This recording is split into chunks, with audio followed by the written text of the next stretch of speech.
The Answer. From the Matrix Home Solutions studios, this is Chicago's Morning Answer on AM 560, The Answer. Listen to AM 560 The Answer online at 560theanswer.com, on the AM 560 mobile app, on your Alexa-powered smart speaker, and on TuneIn, iHeart, and on Odyssey. Let freedom ring this afternoon at 2 with Sean Hannity on AM 560 The Answer.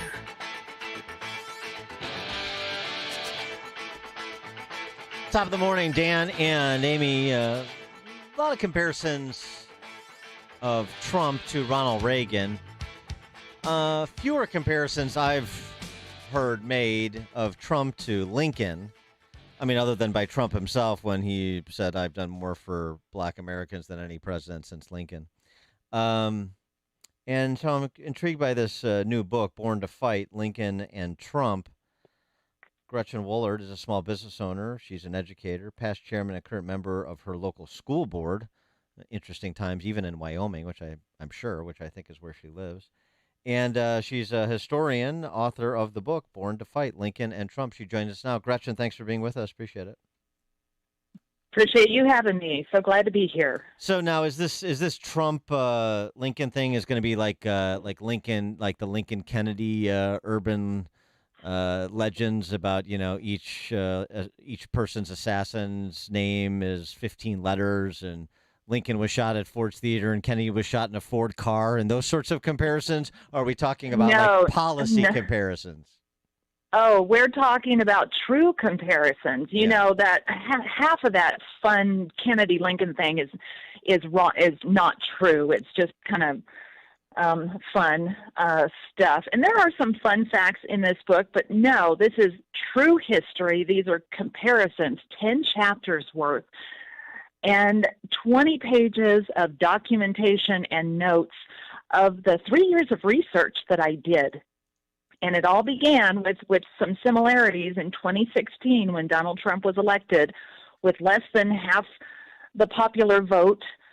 They were both, Lincoln and Trump, ill-equipped outliers. They were considered such. They were accompanied to office by first ladies who were completely lambasted by Washington's elite and media by what they wore. And it just went from there. I thought, could there be more similarities? And digging down deep into both histories, I found, just dozens and dozens and dozens of levels. So no, this is real, not just personality traits, but their ancestries, how they, their families, how they raise children, how they communicate to the masses, and leadership qualities and skills, not to mention the signs of the times in which we are living, because we have been here before, a divided America, and it was with Abraham Lincoln's America in the Civil War. I don't remember Mary Todd Lincoln, though, donning any covers of fashion magazines. But well, they weren't really than prevalent that, back then. Right, you know. exactly. Yeah, Vogue, not up and going. But oratorically speaking, I mean, Trump is no Abraham Lincoln when it comes to giving speeches. You know, you have to read the book to actually see, yes, these are similarities. But Donald Trump has, don't get me wrong, the differences are tremendous. But a lot of us know the Abraham Lincoln as kind of the myth of Abraham Lincoln. We got the sanitized version. We think of him and the Lincoln Memorial in Washington, D.C., stately and somber and very presidential. But below that, he is as common a man as they can be. The humor, the raunchy kind of locker room humor that Lincoln always had. And can you give us an example? He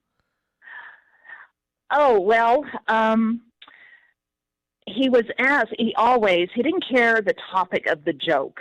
We know the one about Washington's, from that famous movie by Spielberg with the Washington picture in the outhouse. And that's an example of his humor. He was asked by someone, why don't you put all of your jokes and stories in a book? And Abraham Lincoln actually said, such a book would stink like 1,000 privies, because there was a lot of off-color stuff there. What he loved was the wit and he wasn't real concerned about what the topic was. Always had a story. He used them really well to explain to the common people things he wanted them to really understand. But so many similarities, and that's just in my chapter, Common Man. There are so many different things in which, Lincoln was brash and bold and concise and direct, crude and crass at times, uncouth, graceless, and odd. He was not supposed to win the nomination for his first term, but he did. And it all had to do with deep down his moral core. And Trump also has that moral core. In Chapter 2, Men of Faith, we find that they're very similar in their belief in God. They weren't church attenders, but a deep respect for the Bible. They had rebellious young adult years, Lincoln as well. But you will learn so many things about Abraham Lincoln that you did not know, because most of us aren't taught it in history class. It's those things that we tend to want to cover up, those things that are ordinary and normal. And of course I believe he is the greatest president our nation has had. But there are so many things that he's a real man. And I reveal that in this book, as well as those real things that we don't realize about Donald Trump, some of the redeeming qualities that he doesn't like to talk about, his personal life, but they're there. His leadership style, his ability to have an audience see the vision, and that's a part of what Lincoln did as well, seeing that vision. But yes, Donald Trump's very rehearsed speeches are very good. We know Lincoln by his Gettysburg Address, first and second inaugurals, and those are absolutely practiced and deliberate speeches. Whenever Lincoln would just talk off the cuff, he often would make gaffes and mistakes and things. So there real similarities. You just have to read the book in order to find out how they are similar, and in dozens and dozens of ways. Well, how are they different? It would strike me that one of the differences is that Lincoln was a bit more, to say the least, a bit more pensive. They could be rehearsed speeches as opposed to off the cuff, but I don't think you pen a Gettysburg Address. You don't pen, frankly, the speech at Cooper Union without being very measured and considered in the choices you're going to make. Oh, absolutely. They are. He's very, very intellectual, and the time was very different. Abraham Lincoln was, the same way in which Donald Trump approaches problems. You learn when you have to learn it. Abraham Lincoln studied military strategy whenever he realized, wait a minute, I have generals who are not getting the job done. So he took it upon himself to learn that. Donald Trump always, when he needs to know something, he studies it and he learns it. Abraham Lincoln, whenever, the times were different with the presidency as well. You weren't out there on the campaign trail. When you were nominated, you just kind of took a back seat and you just let the machine work, the Republican Party and whatnot. And one thing Abraham Lincoln learned from his young years, he would fly into a wrestling match off of the campaign platform, dive in, and, fists would fly. But he kind of tamed all of that, and that was the journey to self-discipline. It didn't work as well for Lincoln to be that boisterous and that off the cuff. So he learned what worked back then, and that's the brilliance of not only his campaigning, but how he would speak to the crowd and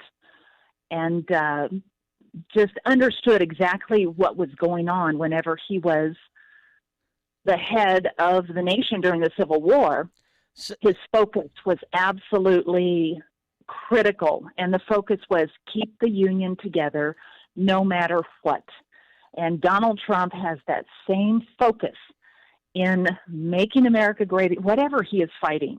Of course, the book is called Born to Fight, and they have spent lifetimes coming to the point in their presidencies where they knew exactly how to fight their opponents and how to be absolutely ungiving and stubborn in what they wanted and how to do that. So yeah. Many similarities. Yeah, so it would be interesting. It's always interesting to compare two historical figures. It's like we do this in sports, like, comparing, I don't know, Michael Jordan to Oscar Robertson or something, and who was the best, when you argue who was the best player in NBA history. It's sort of the same thing here, but maybe on decisions would be interesting. Like, what do you think Lincoln would have done with the border crisis? Would he have responded the way that Trump did to securing our southern border? Or would Trump have relieved General McClellan of command of the Army of the Potomac, for example? And Trump would have done it a lot sooner. You think so? Than Abraham Lincoln. Lincoln was very patient. Of course, it was new. It was new to both sides to have to fight this war because it hadn't happened since the War of 1812, which, was not as on the scale of the Civil War. But absolutely, Donald Trump the same way. If someone, for example, people in his cabinet, if someone is not getting the job done, you have to let them go because your team is not functioning properly. Abraham Lincoln was constantly frustrated by his generals all the way up until 1864. 3 years of the war was fought before Lincoln actually found Grant and put him in charge. And Grant, of course, had a bulldog grip and would fight. Whenever people suggested that he had too many personal flaws to lead the Union Army, Lincoln just said, I can't spare this man. He fights. And it's all a part of your team. But Donald Trump would have done it a little bit sooner. Lincoln was just learning. Just learning? All right, what about this debate? What about the other way? What about would Lincoln have dumped Tony Fauci? Oh, I think definitely, and perhaps sooner than Donald Trump did. But again, presidential issues and things, I don't think we know all of it, but Abraham Lincoln absolutely would have seen the hypocrisy. Both Lincoln and Trump are averse to hypocrisy. It makes no sense to them. It is not logical. And to have someone going from one thing to something even more absurd and flip-flopping, Abraham Lincoln absolutely would have seen that, but it's a learning thing. The pandemic is kind of a learning curve for Donald Trump, and the Civil War was a learning curve for Abraham Lincoln. So you've got those similarities, and you can't do things too quickly before you would have thought them completely through, because you've got to come up with something. Once you make that decision to either eliminate someone, what are you going to replace them with? You can't just leave a vacuum. So that's a presidential question. And, I'm not sure many of us would have done things too differently had we been in that place. So she is Gretchen Wollert, small business owner, community educator, past chairman and current member of her local school board, and the book, Born to Fight, Lincoln and Trump. Gretchen, thanks so much for joining us. Good luck with the book. My pleasure. Thank you. Thank you. And she joined us on our turnkey.pro answer line. Hear about the big stories of the day, then talk about them right here on Chicago's Morning Answer on AM 560. The Answer. Daily stress is a big deal. Fact is, the terrible impact of stress is very deadly and shortens our lives. Stressed individuals attract diseases, just like blood in the water attracts sharks. Hi, this is Dr. David Kolbaba. I'm the show host of Health Quest Radio, the longest-running health news and science show in Chicago. And for over 33 years, we share practical concepts from a natural healthcare perspective to minimize the need for all those dangerous drugs and risky surgeries. Today, it's our dirt-cheap adrenal stress index test. No blood, just spit. Most people flunk on their first go-around, signaling adrenal gland distress. And then following our stress-busting strategies, most individuals pass their second test with flying colors. So if you can spare a little spit, call and purchase your first dirt cheap adrenal stress index test, and we'll hold that same special low price for your follow-up test. Call 800-794-1855. You can't get any cheaper than dirt cheap. 800-794-1855. And be sure to tune in to Health Quest Radio this Saturday morning at 11.